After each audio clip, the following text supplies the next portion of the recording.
Hello mga kalods, magandang hapon po sa inyo lahat. Siyempre, nandito naman po tayo sa panibagong vlog ngayong araw na ito. At yun nga mga kalods, meron naman po tayong ipapakita na yung pagpapatay ng pylon o yung tower ulo ni Jollibee.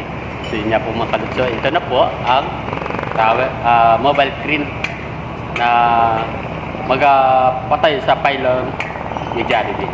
Ayan po yung poste ng Jollibee, oh. Yan po. So yan po, may kasama po dito. Ito si Ricky Biok, taga-tugtog po. Yan. So yun po mga kalods, ito po yung mga tao ko na aking assistant. Okay, shoutout niya pala kay Kiki. So yun mga kalods, oh. So yun.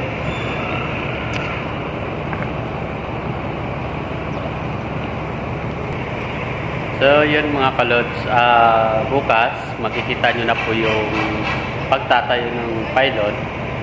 So mataas po yan, 25 meters po ang taas ng pylon ni Jollibee. So mamaya aking bibidyuhan para maipakita po sa inyo. Yan mga kalods, maraming salamat ating panoorin. God bless po sa inyo lahat.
Wala pa sir.